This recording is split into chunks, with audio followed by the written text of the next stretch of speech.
Hello, it's me again, here with another video. Um, Today I wanted to go over a way of implementing a reactive UI structure in Godot. And the reason why I'm doing that is because I'm very used to the web world where I use React.js and I manage my UIs using a central source of truth, that type of thing. And basically the whole idea is that you have your data source, which contains all your data that your application needs at any given moment.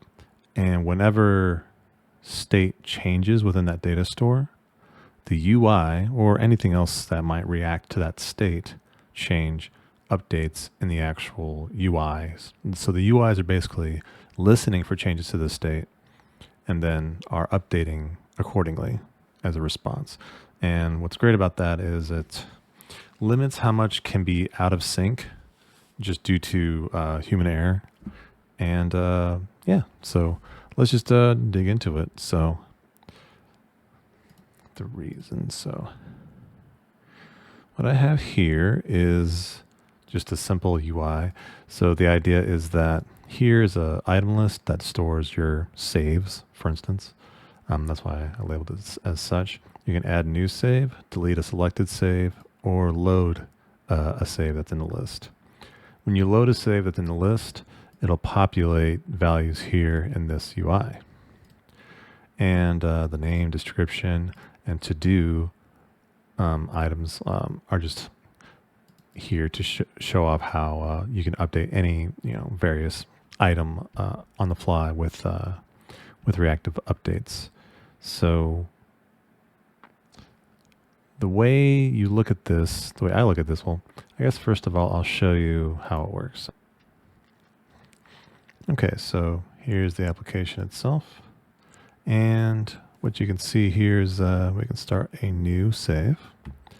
And we'll call it doggy in a bowl, like so. As you can see, as I updated this name, the name of the save on the left also updated as well. And we'll say doggy likes being in bowl, right? And we'll say rice, bowl, dog, right? So as you can see, I've just been able to add data to the save, and I can also remove a to-do if I wanted to. As I change, other factors update as well, just by virtue of data changing essentially. So then we can create a new save. We can load that, and then we can say kitty in a, now let's say tree, and then kitties love trees, and we'll say tree scratch whisker. Again, this is all arbitrary. It's just to show how it works. But let's say I wanted to go back to doggy in a bowl, and there you go.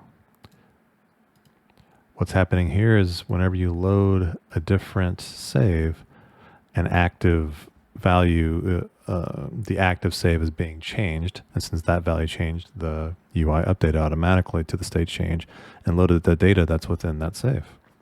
What you also might be noticing too is that in this lower left, every time I change anything, the saving is happening automatically, which means that if I close this and reopen it,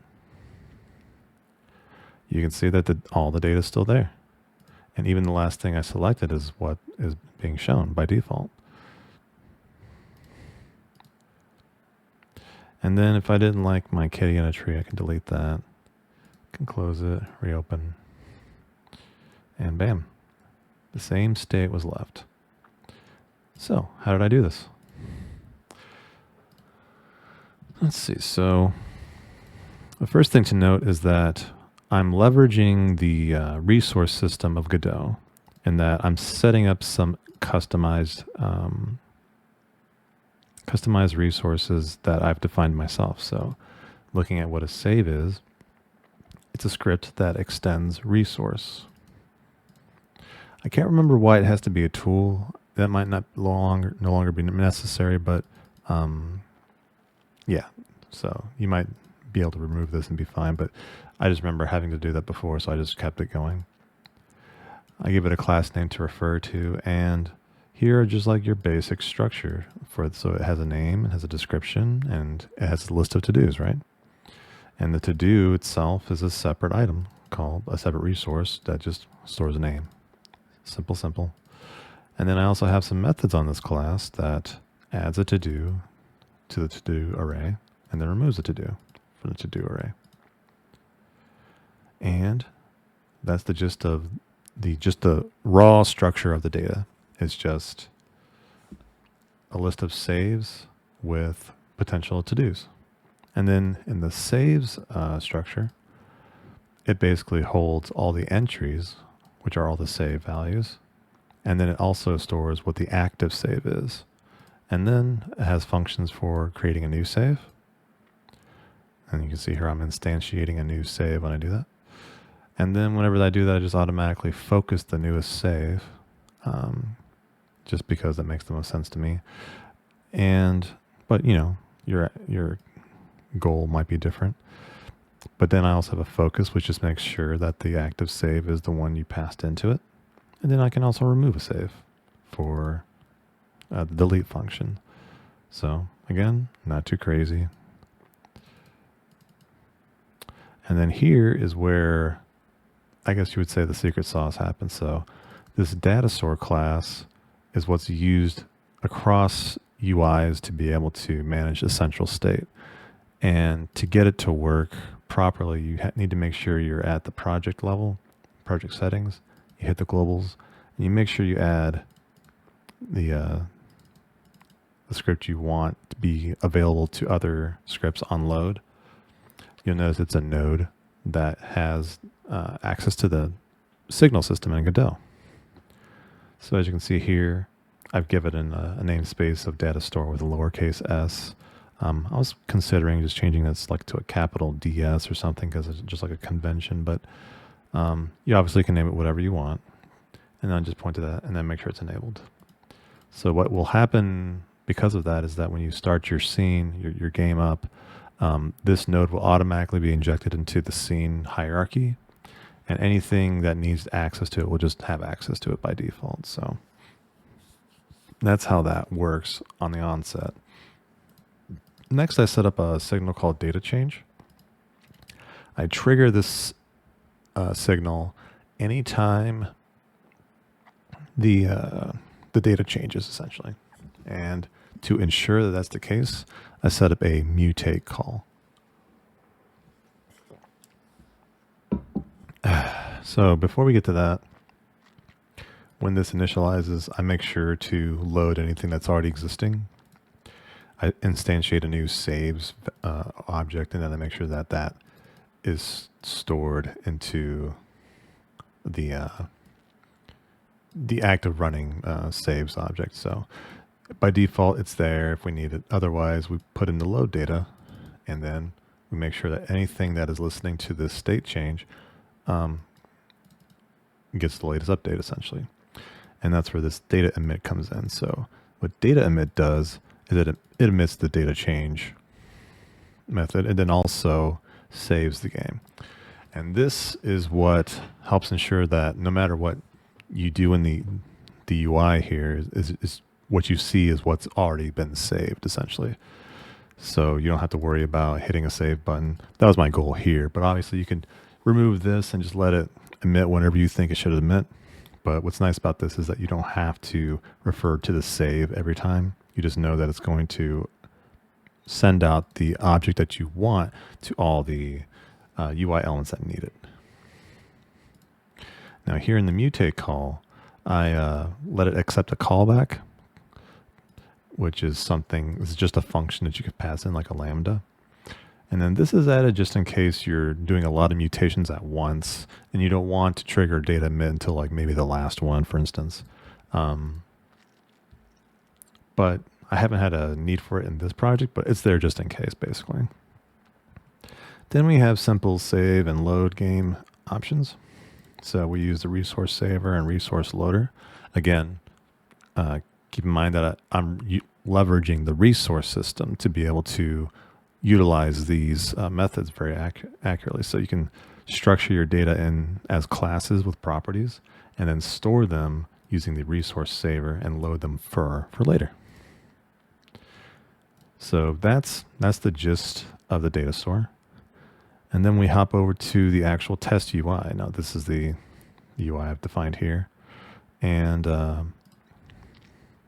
what you see here is after I've gotten done like designing out the UI, I just picked the elements that I know I'm going to have to refer to, the things I'm going to enter data into or click or manage with.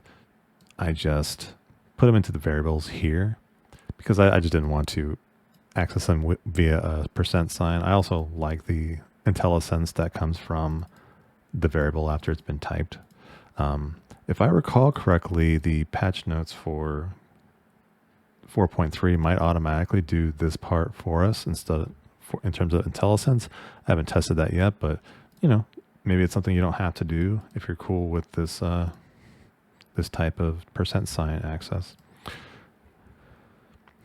And then when this component is ready to load, this UI, I just connect everything that I care about. So the first thing I connect to is the data store's data change event. This is the next part of the secret sauce, and we'll get into that in a sec. But I also hook into the pressed events for the buttons, the text change events for the name and the description. And then at the very end, I also just trigger a data change based on what's on the data store. So this is just like a way to easily just kind of kick it off without having to trigger an event for each and every other UI that might be using this. Right now it's just one UI, obviously, but you can imagine that maybe you have another UI somewhere else that you don't want to just update all the time. So you just call things directly and grab the direct values in this way. And this is the method that will actually do the work to update everything in your UI. So you would put all your logic here and manage it in here. So the first thing I do is make sure that the save items list, this side right here, I make sure that it is emptied first, and then I loop over the entries and just re-add everything. And then I add some metadata so that each item can also have a reference to the actual save that they refer to, not just like a list of names, for instance. So this allows all that to be accessed when I need to, when I select an active item. And then you get an accurate list of saves derived from the data. And anytime data changes, obviously, this just gets re-updated. Then I check to see if there's an active state for an active save, I should say.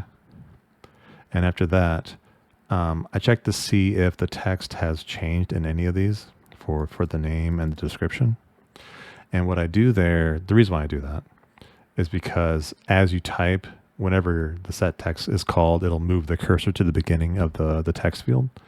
And if it's the same anyway, then why reset it, So it's not like similar to this where you're just ensuring it's the same list. You could do more here to make sure that you don't update as often, but this just works fine for the use case. In these cases, I found that it works more nicely to just let it continue to be the same. As long as it's the same, who cares if you reset the text? So this is like a performance optimization as well as a usability optimization. And then I do the same thing that I did here for the to-do list. So if the active save has the to-dos, we just add them all through the loop with the same reference technique there. And then that's like the bread and butter. So we can get into like what mutating looks like. So if I go and click a new button, so if I go click this guy right there, what's going to happen is I'm going to run a mutate function.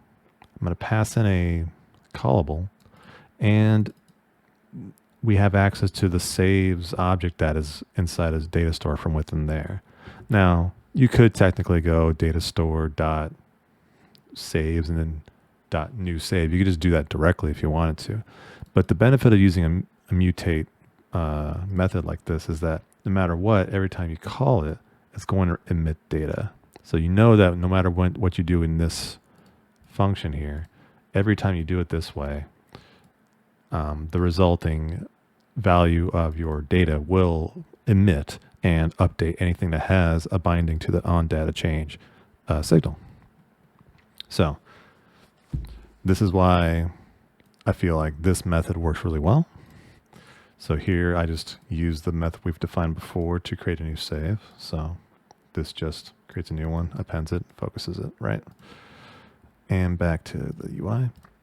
And then here on delete button pressed, this is where I just go through and make sure that, we get the latest item. We make sure that, if nothing was selected, don't do anything. We get the index of the selected item. And if it's not -1, meaning nothing was selected, we get the save from the metadata of that item. And then we use that to remove it from the list of saves. And then everything automatically updates, just like it did. What I'm hoping I'm getting across is that it's the same method every time it updates. So you don't have to think about edge cases. You just kind of just make sure that it's updating in the same way every single time. So it just kind of builds confidence in your structure of your UI, I feel like, at least. Load button. This is what does a similar process to delete, just to get the item we care about, to get the save button. And then we make sure that we focus on that. And when this happens, the active save changes. And therefore, when the data change event fires, everything that's listening to the active save and will just switch to the next active save that's currently set. So this is just a nice way of just saying, hey, we're switching to a different set of data. When we add a to-do, we just make sure we run the active add to-do method. And then we just empty out the text field so that you can easily add another to-do. To remove a to-do, we do a similar method as we do when we remove a save.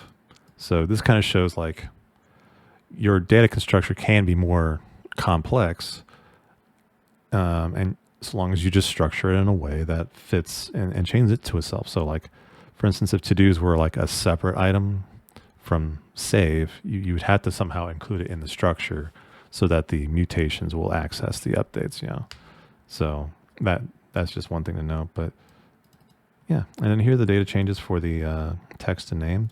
This is every time we change data on those fields, we just mutate and then just trigger an update every time we make a change.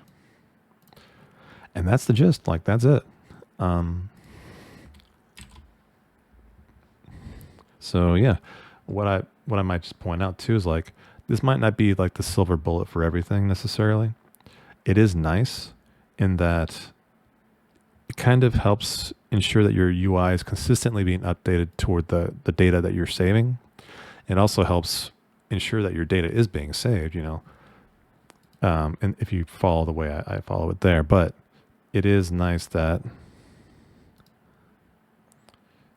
sorry, I was just checking something there. It is nice that it's all based on the data that your game that is driving your game logic, essentially. So you can add a ton of saves that can do whatever you want, and then you just know for sure that when you close the game that it's already saved. You don't have to worry about it, right? So there's that. But it is like a processing overhead. Like we're not constantly checking if something needs to change, for instance. This is more like I would call it like a poor man's reactive UI, right? So yeah, anyway, I just wanted to share this technique. I found it pretty useful here. I'm using it in a different system, and I wanted to kind of isolate what exactly I did there to make it useful to someone else. So if you're beginning Godot, just let me know if this was helpful at all, if you like the patterns, if you hate the patterns. And if you're like a more seasoned than me, because I'm definitely not the newest, the oldest developer in Godot, but if you find that like I'm doing something that's just totally dumb, or just I'm thinking about this in the wrong way, just let me know in the comments below. So I appreciate you watching, and thank you.